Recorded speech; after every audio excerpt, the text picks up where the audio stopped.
Zemi Stewart wears many hats, including project manager, event coordinator, faith-filled writer. She's a digital content creator. Listen, as I'm naming these things, you guys should just be clapping or saying yes and boosting her up in the comments, please, right? So let me start over again so you can get it right? So Zemi wears many hats, including project manager, event coordinator. She's failed. She's a faith-filled, writer, digital content creator, inspirational speaker, and coach. Yes, power to the woman, right? She is the founder of Wife Her, and Wife Her stands for Healed, Empowered, and Restored. Don't you just love that? Healed, empowered, and restored. It's a ministry for marriage-minded singles, brides, and wives. So this is for us. She has a servant's heart and desires to see women become who God always intended them to be. As an Eve's Journey life coach, Zemi uses her certification to help brides through the wedding planning process and in their transition to becoming wives. Zemi is passionate about helping others and seeks to serve wherever God leads her. Her current slogan is Born to Help, Born to Inspire. She is the author of the book of poems entitled I Give It to the Pages, a series of mathematics workbooks under the brand Math with Miss Zemi, and most recently an ebook entitled Pretty Pennies, which aims to help women get on the path to financial wellness. Originally from Gregorytown in Bahamas, Zemi and her husband, Ian, recently relocated to the US, right? They are the proud parents of 4 fur babies, 2 cats, and 2 dogs. Yes, let's give it up for Zemi. Hey, Zemi, can you put your mic on and come right in? Good morning, everyone. Thank you for having me. It's an awesome opportunity to spend my Saturday with you all. Yes. I'm very excited about the topic.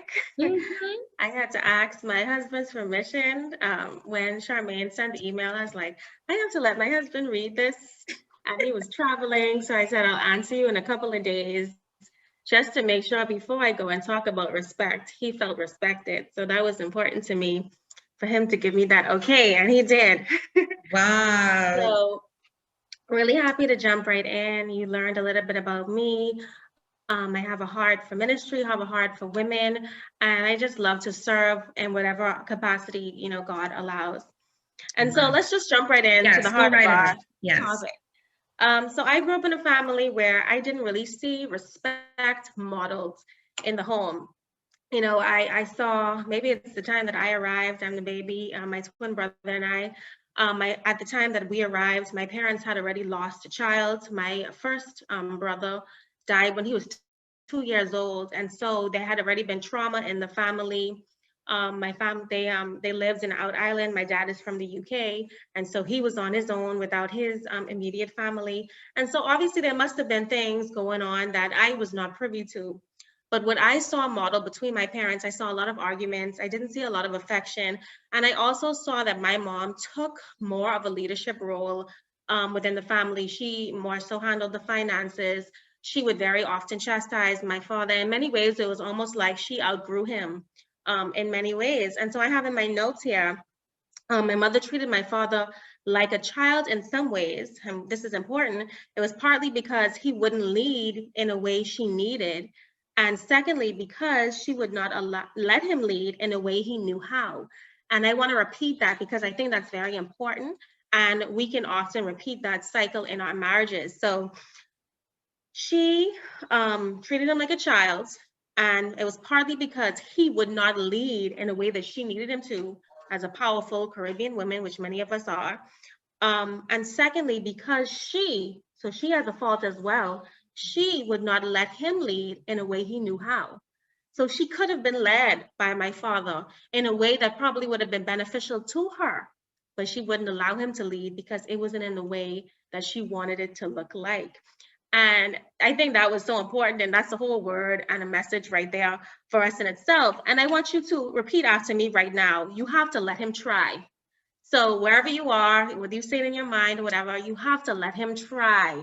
You have to let him try. Your husband will thrive when you let him try. And so what is respect? Respect is both a feeling and an action. It's a noun and it's a verb. As a feeling, it's a feeling of deep admiration, a feeling of deep regard for someone's feelings, wishes, or the rights of others. So I could deeply admire someone. I could have a deep admiration of someone, and I also can have a deep regard for them, and I consider their feelings, etc. And then as an action, it is the actual act of admiration based on their qualities, based on their characteristics, based on their skill set. You know, a lot of us respect our bosses because we feel that they have attained something in life, and that's the reason, that's the only foundation that our respect is based on. And then it's also the action, or to have due regard for someone's feelings, wishes, or rights. And in marriage, a lot of the focus is on the second one, which is having due regard for someone's feelings, wishes, or rights, regardless of their qualities, regardless of what is, you know, on display, because sometimes they're not doing things that leave them worthy of being admired, especially some women who are in those traumatic seasons of their marriage, those valley seasons of their marriage. You are trying to pull for straws to find things to admire in your spouse. So, but you still have to respect him. You still have to respect him because that's our mandate. And so for you, you have to regard him despite the qualities, despite what you see, because that is what respect is. And so it's important that we think about the duality here. It's a duality in terms of the noun and the verb, and it's a duality in terms of I admire him for what he does and the skill sets that he has, and I admire him just because I should have due regard for his feelings, emotions, etc. Very important distinction here. So as wives, we must balance between our feelings and the action, because we will not always feel a deep regard for our husbands. And so again, like even if you think about that, you may be in a position yourself where there aren't a lot of things that you admire. You could pull some things if you really think about it, but then sometimes you have the moment where like there's clothes all over the floor. You don't feel like you admire him in that moment. When you feel like you're picking up after him, you don't feel like you admire him in the moment when, you know, like you're tired and he's tapping you to do something that you don't want to do in that exactly particular time. And so there are times when our feelings of admiration aren't there, but respect should never waver. And so my husband and I have been very interested in The Crown recently, which is a series on Netflix. And so we kind of been watching it, binge watching it so far. And in one of the latest episodes that we saw, it was the journey to the moon. So when the Americans landed on the moon, and Prince Philip, the current queen's husband, he was so enamored, he was so in awe by the astronauts making this journey to the moon that this man who pretty much doesn't show emotion, he pretty much almost shed a tear watching these people go to the moon. And he thought like, oh my gosh, these men are gods among men. He actually literally felt this way, that these men were so worthy of respect, honor, and admiration. And then he had the opportunity to meet them. And when he met them, he had all these lofty questions for them, but their responses just fell flat. In his eyes, it was like, but it wasn't as deep to you as it was to me. You didn't see how grave and important this was for them. It's like, oh, we're just checking off lists. We had barely any time to think about it. We check off some lists, we get back in, we try to get some rest, we go back home. But for him, it was this grand experience. And I felt like so often when we start our marriages, it's like this grand experience. And when we're dating, it's like this grand experience and so much love and butterflies and emotions. And then when you get up close and personal and you see the layers and you see who the man really is, the layer, and you get deep down to who the heart of this man is, someone he doesn't share with many people. And sometimes we get disappointed. You know, the expectations fall flat because they aren't in all ways what we expected them to be, because they are so close to us that we see them in a way that other people don't see. We don't see them on a pedestal anymore. We see the man as plain as day as he is. And some women are left disappointed. And so in that moment, when everything is bare, they're naked before you, we still have a mantle to respect them. And it's a gift when that person comes before you and you see them cry. It's a gift when this person comes before you and you see their good qualities and their bad qualities. It's a gift when they show you that they're human. But so often when they peel the layers back and we see any flaws or any red flags and we already have the rings on our finger, we feel deeply disappointed in the relationship, in the choice, in the person that stands before us, just like Prince Philip felt disappointed. And it was amazing because he was disappointed in them for the very qualities that made them good astronauts. A part of them being boring in his eyes or, slow to respond made them excellent astronauts. That's the reason they were chosen for the job, because of their personality.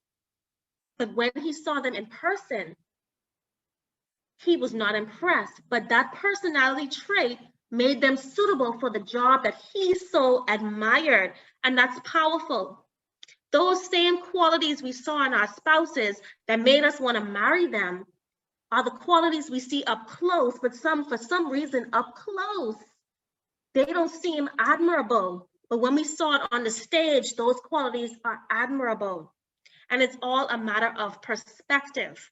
Our perspective of our husbands are flawed, and it needs to change, because these same characteristics is what make them thrive in their professions. What makes them thrive when they're on the job, they get respect. Quite a lot of our men get respect on the job, but they come home and they don't get respect from us. But it's the same qualities. Sometimes it's the same qualities. And yes, other things come up as well, but often it's the same qualities.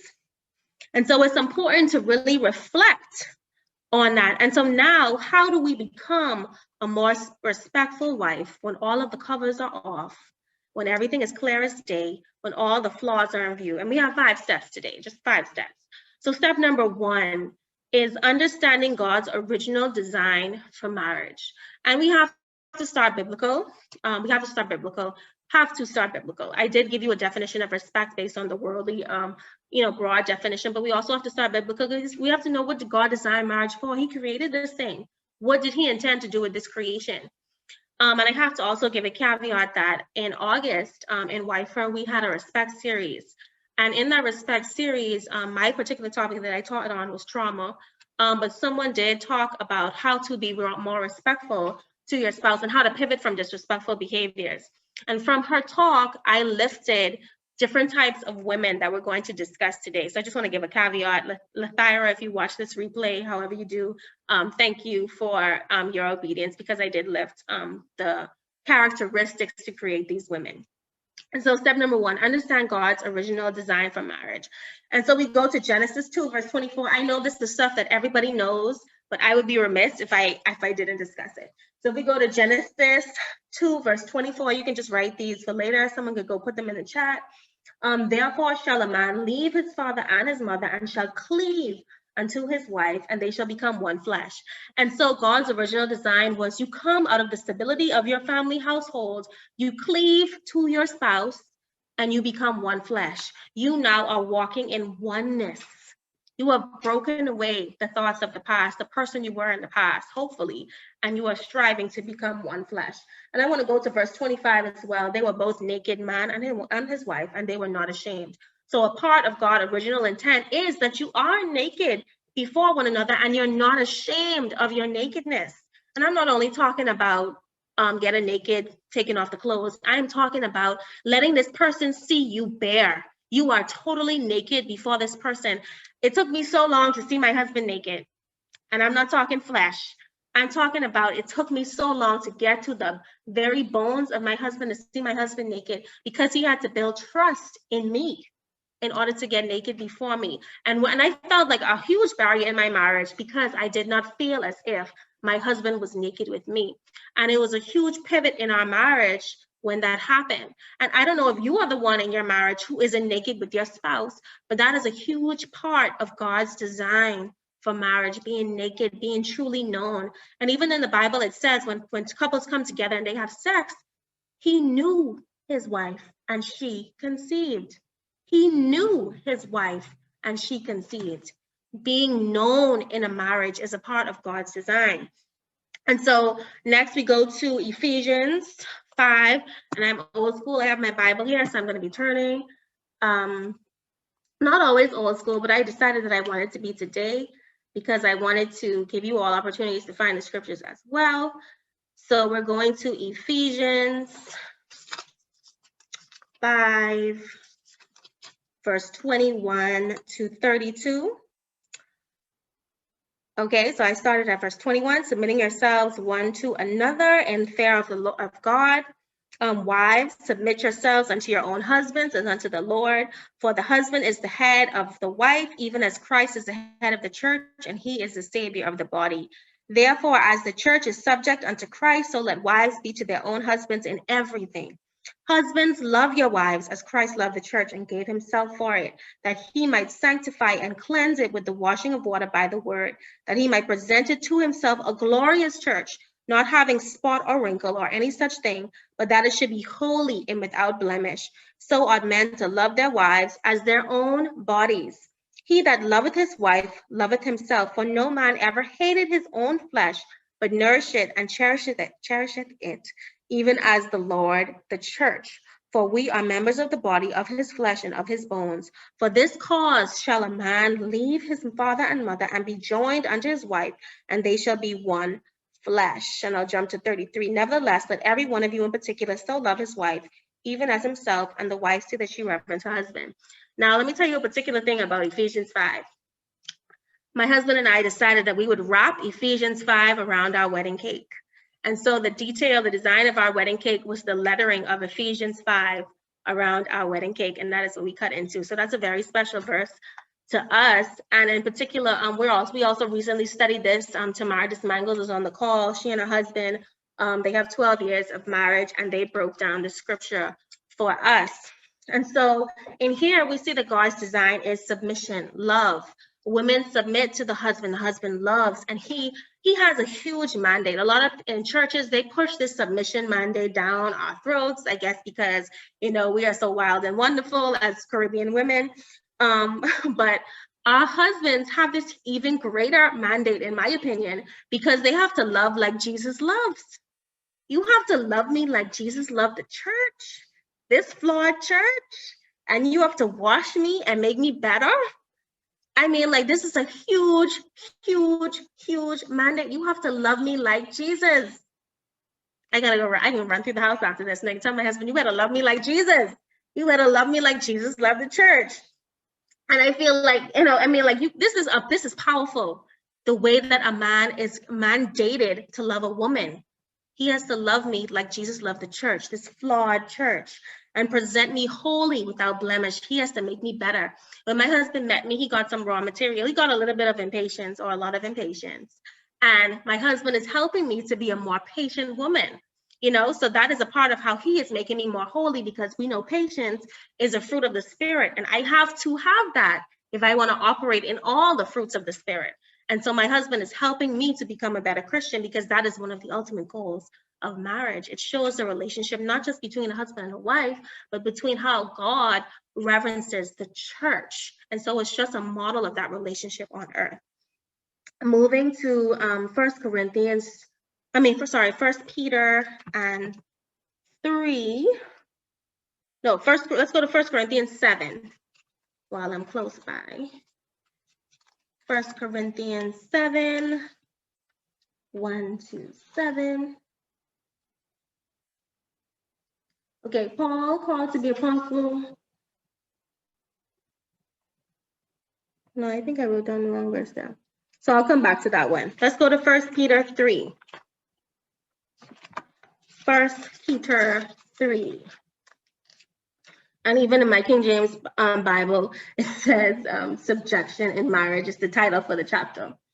Okay, so likewise, ye wives, be in subjection to your own husbands, that if any obey not in the word, they also may without the word be won by the conversation of the wives, while they behold your chaste conversation coupled with fear, whose adorning let it not be outward adorning of plaiting the hair and of wearing gold or of putting on of apparel, but let it be hidden of man of the heart, and that which is not corruptible, even the ornament of a meek and quiet spirit, which is in the sight of God a great price. For after this manner in the old time, the holy women also, who trusted in God, adorned themselves, being in subjection unto their own husbands, even as Sarah obeyed Abraham, calling him Lord, whose daughters ye are, as long as ye do well, and are not afraid with any amazement. Likewise, ye husbands, dwell with them according to knowledge, giving him honor unto the wife, as unto the weaker vessel, and as heirs together of the grace of life, that your prayers be not hindered. And so we learned that a husband's prayers may be hindered based on his treatment of us, which is crazy. But in here, we learn again about submission. We learn about this gentle and quiet spirit. And I think a lot of women today rebel against this aspect of a gentle and quiet spirit because they say, God, that isn't how you made me. But that's the reason why it's worth so much in God's sight, because it's so hard to have a meek and a quiet spirit. You know, a lot of us have the spirit of clap back instead of the spirit of be quiet, you know, and so it's worth a lot to God because it's rare. You know, and so I know a lot of us say, my personality isn't like that. God didn't make me like that. But it's still worth something to him when we operate that way in our marriages, when we win them over with our gentle and quiet spirit versus just snagging. You know, all of that is worth a lot in God's sight because it's counter to our personality. It's counter to our humanity. It's counter to our flaws. It's operating in his original design. And I think what I was looking for in 1 Corinthians was the verse about, you know, giving yourself to your husband, your body belongs to the husband, and his body belongs to you as the wife. And so that was another area of marriage. So it's important to understand God's design for marriage. Now, step number 2 is understanding what respect means to a man. Understanding what respect means to a man generally. So I had this discussion with my husband where I was like, I said plainly, I said, you know, a woman can love a man, but not respect him. I could love you, but I don't have respect for you. And he's like, no, that's impossible. And, you know, we had a further discussion and I said, well, what is respect to you? I mean, what is love to you? And so as he described it, I was like, well, a lot of those things are what I call respect. And so I walked away from that conversation. He thinks there's more to the story, but I walked away from that conversation believing that to a man, he says, I want you to love me, but his version of love is equal to respect. A lot of the things that he was saying to me were things that I deem to be respect and that I do out of respect, not necessarily out of love. And we also had a debate. We were like, okay, can someone, can they love me but not respect me? And I said, yes, of course, children do it all the time. I don't know anybody who has teenagers on the line, but they could be disrespectful, but they love you. They sure do love you. And so again, we see how that can operate. And so it's important to understand what respect means to him. And I wanted to go into 1 Corinthians 13, 4-7. A lot of us know this verse. This is a love chapter.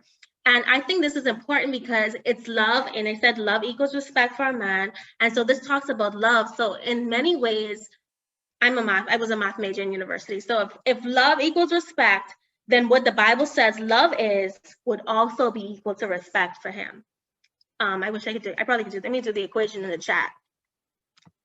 I'll do respect equals love equals 1 Corinthians 13, 4-7.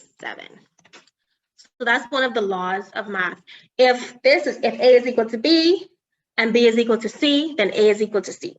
Okay, so that's what we're kind of doing today. And so what does the Bible say that love is? It's patience. If I respect you, I'm patient with you. It does not envy. I don't envy my husband's gifts. I don't envy my husband's influence. I don't envy how he operates because I respect him. I love him. I'm kind to him because I respect him, because I loved him. It does not boast. It doesn't put yourself above him because I love him. I respect him. You do not dishonor. A lot of people think that's it. Don't dishonor. That's respect. But it's so much broader than that. Because I love him and I respect him, I don't dishonor him. I'm not self-seeking. I seek to serve him because I love him. I respect him. I honor him. Keeps no record of wrongs. A lot of us check out here. They're like, what? Keep no record of wrongs. I remember just how many times he left the toilet seat up. I remember just how many times he was liking somebody's pictures on Instagram. I remember just how many times he stepped out of this marriage. I remember just how many times he stepped over his clothes on the way to the bathroom when he could have just put them in a dirty hamper. We remember, we count those wrongs, baby. But this Bible says that if I love him, if I respect him, I do not keep a record of his wrongs. So today I want you to say, I dropped the record. I dropped the record. I want to see it in the chat. I dropped the record. You got to say it. You got to come into agreement with me. I dropped the record. I'm going to wait to see it. I see one. I dropped the record. I dropped the record. I keep no record of wrong. Another one, does not delight in evil. I don't delight in evil because I love him. I respect him. I'm not going to ask him to steal from anybody. I'm not going to ask him to lie. I'm not going to ask him to manipulate because I do not delight in evil. I am not a Jezebel in my husband's life. I am not a Jezebel in my husband's life. I rejoice with the truth. I rejoice with the truth. I rejoice when the truth is revealed, even when it hurts me. I rejoice when the truth is revealed because I love him, because I respect. Always protect. A lot of us check out here too. We're like, oh, they say always protect. He's talking about the man. This ain't talking about me. I just have to be loved. This is talking about me being loved. This is talking about how the man needs to love me. As soon as we get to this line, always protects. Oh, they're talking about the man. This is how I need to be loved. No, this is how you need to love too. How can you protect him? With this right here. You can protect him with your mouth and your fingers these days. What do you say about your husband? What do you say to your husband? And what do you say about your husband? You can protect him. The Bible says that the Proverbs 31 woman did her husband good and not harm all the days of his life, all the days. She did him good and not harm. You can also, you may not be able to protect him with your body. I mean, some of us would go and fight for our husbands now, but you can protect him with this and these. Always trust. I respect you, I trust you. And this was a big one for me. Always trust, because I have been cheated on. I have gone through some things in my former life. So this was a big one for me, but respect means I always trust. I always hope. I always persevere. I persevere in this thing. Even when it hurts, I persevere in this thing. And love never fails. It never fails. My respect will not waver. It doesn't matter if your qualities are matching up to what I need you to be. I have to respect you because I'm mandated to do so. And for him, respect equals love. That means that we all need to read this again with new eyes. 1 Corinthians 13, verse 4-7. Read it with new eyes to say, okay, respect equals love equals this, and read it again and try to pray to God that you could implement that in your marriage. It's not easy by any means. I was pricked when I was writing my notes. And step number 3, we're on step number 3, understanding what respect means to your man. We talked about what respect means generally, in general, but you need to tailor this respect to your husband. You need to understand what his definition of respect is. What does he define as couples goals? What are his likes and dislikes? What are his boundaries? What does he want you to say and not want you to say? My husband is very private. He married a very transparent woman. When I became married to my husband, there was a lot of things that I could no longer say because of his boundaries. Because of his boundaries. So now I am respecting my husband by operating within the boundaries that he set. I didn't set them. God didn't set them for me. My husband set these boundaries. And so that's important to understand. You can watch YouTube, you can go to seminars like this, you can read articles, but this information that is being provided to you doesn't matter as much as personalization, as customization.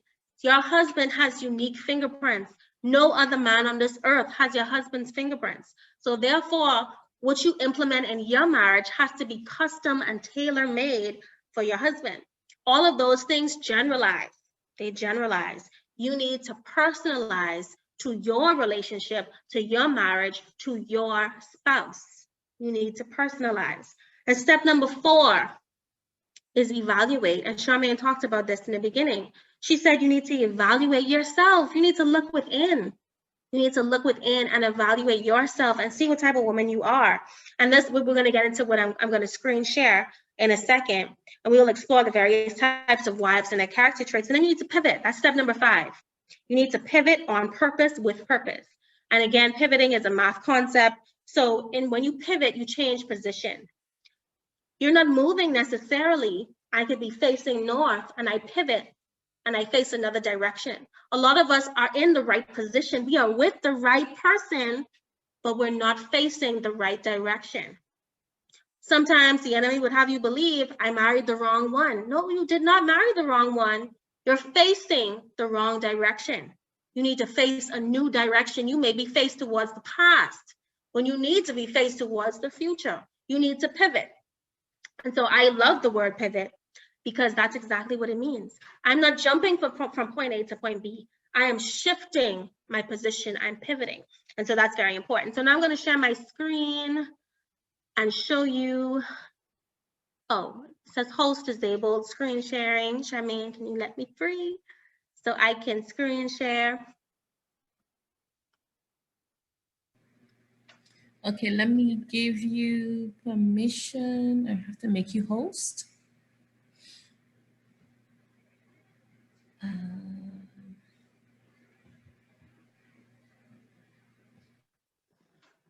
And let me know if you have any questions, ladies. You can start to drop them so I can start to think about those as well.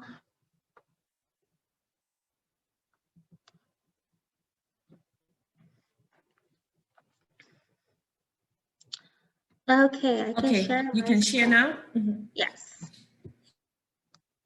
Okay, so just move this over.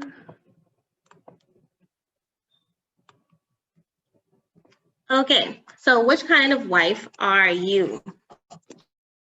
We're gonna go through, and you can unmute your mics if you want to, because I can't see the chat, so if you wanna engage with me. So the underminer, and I love this photo, this GIF. The underminer, he did it, but I'll either improve it, redo it, or redo it better. So that's your slogan. He did it, but I'll either improve it or I'll redo it better. Your common traits, you find faults and flaws in almost everything he does. Nothing he does is to your standard. You don't trust what he says and always validate it by asking a third party or searching Google. Nothing your husband says, you take it in. You always have to go and verify it. You don't believe anything he says. You don't trust him. You undermine him in every way possible. And how do you pivot? You allow him to do it his way. Instead of looking for ways to improve it or redo it, you praise his efforts. You praise what he's done. And I would go back to, what I said about my mom. She should have praised, the type of leader that he was and praised the efforts that he came with. And that would have inspired him and encouraged him to step up to the plate. Next one, the mother. Let's see what Tracy Ellis Ross is doing over here. She's saying, oh, really? Oh, really? And I put the slogan here, what, when, where, how, and why. You need to know all the details. This man can't move without a GPS system on him. You need to be involved in everything. So common traits, you don't allow your husband to think for himself. You're cutting him off and you're answering questions. When they say, what do you guys feel? You're the one who's jumping in with all of the information. You are quick to say table for two when you enter a restaurant instead of letting him read. This is me. My husband always would say, why don't you just let me do it? Like I open the door for myself, go into the hostess table for two, please. That was me. You attempt to handle all of the decision making. You often over explain or talk to him like a child. And how do you pivot? You leave and you cleave. Leave, cleave, and let him lead. That's your slogan from now on. Leave, cleave, and let him lead. Someone put it on a t-shirt. I just need a little bit of royalty dollars. You could give me leave, cleave, and let him lead. Leave the mothering attitudes, mothering words, and mothering ways, and cleave to your husband with love and support. Let's see who else we have here. Miss Independence. We grew up, a lot of us, I don't know the ages here, but a lot of us grew up to this music. You got to be independent. I have my own bag. I secured my bag for myself. I don't need you to bring the table because I can make my own table. I could decorate the table. I could put food on the table. I am Miss Independent. I can do it by myself. I love you, but I don't need you. And what does she say? We need therapy. She says, don't worry, I got this. don't worry, I got this, hand motions and all. And I know a lot of us like to talk with our hands. We probably do that same thing. So common traits. You were raised to be strong and not rely on a man. A lot of women who came from single family households, this is you 100%. You often make decisions without your husband's input or involvement. You have a I can do it attitude and rarely ask your husband for help. So how do you pivot? You welcome his input, opinion, and or support, even if you feel you don't need help. I don't care if you could change the tire by yourself. Ask him to change the tire. There's some things I could do by myself, but I asked my husband to do it just so he could feel like he's doing something for me, and he loves it. And so, you know, you make him feel wanted, desirable, that he has use in his life. I love how my Jamaican friends would say, like, oh, you got use, you got use. If you could do stuff in the kitchen, or you could, you know, whatever you can do, they'd say you got use. I love that phrase. Make them feel useful. Involve him in the decision-making process. Do not undermine his decisions. And as you can see, all of these women are a little related. They're all cousins or sisters. The overly spiritual. Now, Lefira mentioned this one. I had never even thought about it. But she said this used to be her. And she said, you know, like, it's like, do you even hear from God? I am a prophet in my church. I am a deaconess. They made me an elder in my church. I may be assistant pastor, and you hardly even pray to God. Do you even hear from God? Do you even hear from God? You coming to me with information? You coming to me with instructions? Did you hear from God? Because I know I did, or I think I did. You know, and this could cause us to rebel in one of the worst ways possible, because we use God as justification for it. And God designed marriage. If you go in the Old Testament, you could make a promise to God, and the way that you get out of that promise to God is if your husband says, I don't want you to make that promise, and God would let you freely, no consequences. He will let you come out of that vow that you made because your husband said, no, I don't want you to do that. Why? Because God respects marriage. Why does God respect marriage more than you respect marriage when you're using God as a reason to disrespect your husband? Does that sound like order to you? I know I'm snatching edges today. Does that sound like order? That don't sound like order to me. So common traits. Order, Zemi. Order. Common traits. You refuse to listen to your husband because you feel his prayer life isn't where it needs to be. Your husband should listen to you because you're the one who hears from God. You're the one who have the oil in this family. You anointed with the Holy Ghost. The prophet Samuel put his hands on you and anointed. Your oil is running all down. Only you. You are annoyed when you see your husband relaxing because you feel he should be spending that time with God. I ain't gonna lie, that used to be me though. I'd be like, hey, all you used to do is watch TV. Like, you know, but my husband was a praise and worship leader, and he would spend more time praising than I would, you know, like he'll be going to church, praise and worship, practice praise and worship. And so for him, that's how he was spending his time with God. And I have no idea what my husband does in the car, what he was doing in the shower, if he was praying in the shower, but I judged him because I saw him watching TV. How to pivot. Submit and respect are unconditional. We talked about that. Allow your husband to lead and grow while you pray and take your concerns to Jesus. Now, in that session, these are all on YouTube, by the way. You can find us online. I post the link as well. It's just wifeherministry.com. We have a videos tab, and you can also find our YouTube page. And she went through all of this. And one of the things that Lefira said was, don't go to the employee, go to the boss. Now, again, I'm not taking credit for these words because they didn't say them. I'm just repeating them because you need to hear it too. Go to the boss, not the employee. Our husbands are the employees. God is the boss. If I want to complain about my husband, or if I have a plight, I escalate it to the boss, and the boss will deal with the employee. I don't need to say anything to him. That's how it works. That is exactly how it works. The critical one, see this? Critical. I know some of y'all are probably just shaking your head with me. Critical. This man can't do anything right. Common traits. There is no such thing as perfection in your eyes. Nothing that your husband does is good in your eyes. You rarely speak positively to your husband and are quick to pinpoint his flaws and inefficiencies. Worst of all, you occasionally share these views with others. Now, again, I could see myself in a lot of these women because I'm in project management. Before I was in project management, I was a business analyst. And one of the key traits of being a business analyst is attention to detail. Now, attention to detail is great on the job. But if I take my attention to detail and bring it into my marriage, I will only look at the flaws. I can see the good too, but I also have an eye for the flaws. And if I have an eye for the flaws and I am not speaking about those flaws in wisdom, I could be doing damage to my husband because I have this critical eye. I am the critical one.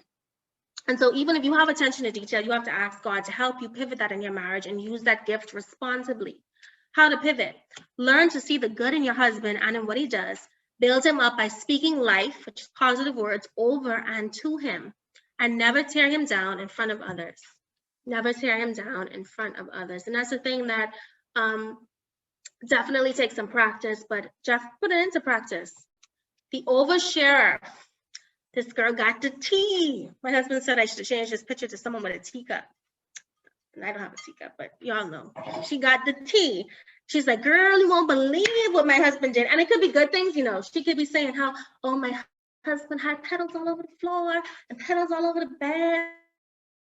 And he ran my bath water for me. And it was such a, like, yeah, but does your husband, is your husband comfortable with you sharing that? Is he? And with whom?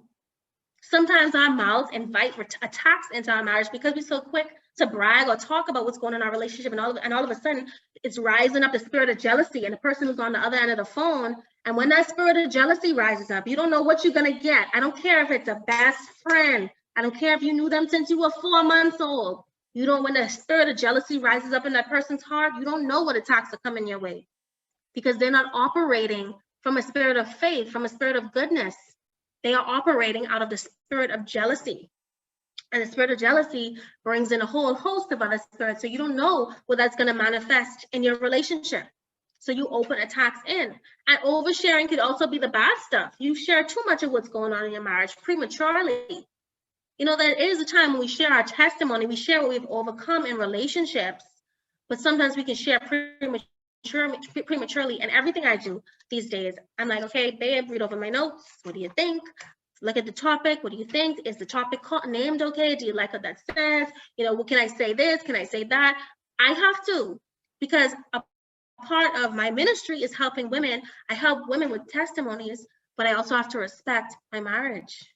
My marriage has to thrive, even in the midst of me helping other marriages to thrive. And that comes down to respect and honor. So how do you pivot? You ask your husband what his boundaries are in terms of sharing information.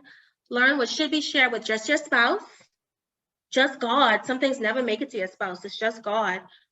Family, friends, co-workers, and social media. Now, I'm big on social media, love it, been using it for many years now. But even with that, I had to reel back certain things. And not just because I was married, but because I had to learn who just wants the tea and who wants the deliverance. Who just wants to know my business and who needs my business to be set free. And sometimes that means that I'm not going to share it on social media anymore. I will share it one-on-one, but I have to close my mouth. I can't be an oversharer because I have to safeguard not just my marriage, but also myself. And finally, the betrayed and bitter. And I didn't even have a slogan for her. I just put succeed. So I don't know what you guys call it. We say SMT. And it's just that. I know we all do it in all of our cultures. Everyone has a different name. I think some people say stoops. I don't know. You could someone, Charmaine, what do you guys call it? You call it suck teeth. Yeah, we say suck teeth or tubes or yeah, okay. Same thing. We on track. Okay, so common traits. You can't believe to this day God allowed you to marry a man who would break your heart. So this is probably someone who stepped out on their marriage. He cheated, or he may have been abusive, very verbally abusive. You may have marital rape, even. Like, this could be various spectrums. But the difference here is that you don't have release from God to leave your marriage, which means that God can see what you cannot see. And so you're still in this marriage. You're still staying because you want to make it work, but your body language isn't matching your commitment to God. Your body language and your mouth indicate that you've checked out. God says, I'm going to redeem this thing. But in the meantime, while you're waiting for the redemption, you want to treat your husband any type of way. And I think about Medea, and when her husband was sick, I think it's Diary of a Mad Black Woman, and she just was handling him any type of way, leaving him in the tub for days, because she was like, I'm checked out. I don't have to treat you any type of way. And when she responded in a loving manner, she saw a change in her husband. We know how that all played out. It was different for her story. But the way that we operate in the meantime, while God is redeeming this thing, matters. A lot of us have husbands who are like Lazarus. They're in the grave. We're crying. We have doubt. We gave up faith. We're just waiting on Jesus to show up. Waiting on Jesus to show up. Some of us don't even send for Jesus. So it's important for what you do in the meantime. Are you sending for Jesus? Are you welcoming Jesus? When Jesus comes, are you serving Jesus? Are you waiting? What are you doing? Are you just operating out of disbelief that God cannot redeem this thing? God rose Lazarus from the dead in the New Testament. In the Old Testament, we have Ezekiel speaking to the dry bones on the command of God. I don't believe in manifestation. That's a whole other story. On the command of God, Ezekiel spoke to the bones. He spoke the words that God told him to say to the dry bones, and those bones became flesh and lived. That's what God did in the Old Testament. In the New Testament, he rose Lazarus up from the dead. He rose the little girl up from the dead. He healed the sick. But we think in modern day, God can't save my marriage, my dead marriage. God can't save my dead marriage, but he raised people up from the dead multiple times in the Bible. And that's where you have to stir your faith up. And I know a lot of people quiet right now because you're thinking. Don't just think about your friends who need to hear this message, by the way. Think about you and how this applies to you. You need to stir your faith up. Another character trait, you look at him with disgust and don't respect him as a man because of what he did to you. Now, I've been in a situation where you just lose respect for a man because of the way he treated you, because he just stepped out on you. You lose respect for him. I even left the relationship. This is previous to my marriage. I left the relationship because I couldn't respect him. I lost respect for him. And when my respect went, my love trailed out the door as well. But in marriages, we have a different mandate. We have a different responsibility when we're married. How to forgive, how to pivot, forgive. I'm sorry for the background noise. Forgive. Say it in the chat, forgive. Forgiveness will free you. Forgiveness will free you. Unforgiveness allows the spirit of bitterness to be planted in your heart. And you'd be like, what did she just say? Unforgiveness, spirit of bitterness? This happened to me. I felt wronged by someone in my church and I never addressed her. And I felt as if I couldn't worship God. Every time I go and praise in church, I felt like something was pulling it down. I was like, someone fixed me. I thought it was witchcraft. So I was sitting in the car and I was reading a book. And then it talks about the spirit of bitterness. And I was home one day and I was kind of researching what this was. And I learned that the spirit of unforgiveness, the action of unforgiveness can give birth to the spirit of unforgiveness, of bitterness, So God revealed this to me, that no, you're not operating with witchcraft. This is of your own doing, Mrs. Emmy Stewart. You chose not to forgive that lady over there because of what she said about you in church. You never addressed it. You never forgave her. And now the spirit of bitterness is now up there as an oak tree in your heart, and it's stopping you from being intimate with your husband. It's stopping you from being able to praise me because the spirit of bitterness is blocking our connection. And so I want you ladies to, and I left this as the last slide for a reason, the spirit of unforgiveness can operate and give birth to bitterness and a host of other things once you have bitterness coming into play. And I actually, literally, I'm telling you, I felt something pull me down when I wanted to praise God in church. And it was the spirit of bitterness. The spirit of bitterness will be planted in your heart. So seek counseling either together or individually. Work on your thoughts towards your spouse as these thoughts become displayed as words or are displayed in your actions. And so if there was nothing you took from me today, I want you to forgive. Anytime we're going into a new year, I encourage people to forgive. And actually, one of the things that I talked about with my husband last night was the people that I need to forgive. You know, that the hurts that have happened to me in my marriage from people on the periphery who I need to now forgive, because not forgiving them could be blocking my blessing. I have 4 beautiful fur babies, but we want some hands and feet babies. So what if my unforgiveness is blocking my ability to have what I so desire? What if? I don't know. I don't know what God is teaching me in the wait. But what if? And because there is a what if there, I'm going to take everything to do with me out of the equation. I'm going to fix that by forgiveness. And so that is pretty much the root of it. I wanted to end here. For a man, respect is not equal to love. We're not greater than love. Sorry. For a man, respect is not greater than love. Respect is equal to love. And so that is the way that we can better respect our husbands. Again, step 1, understanding God's design for marriage. Step 2, understanding what respect means to a man in general. Step 3, understanding what respect means to your man on a personal level. Step 4, evaluate yourself. What kind of wife are you? And step 5,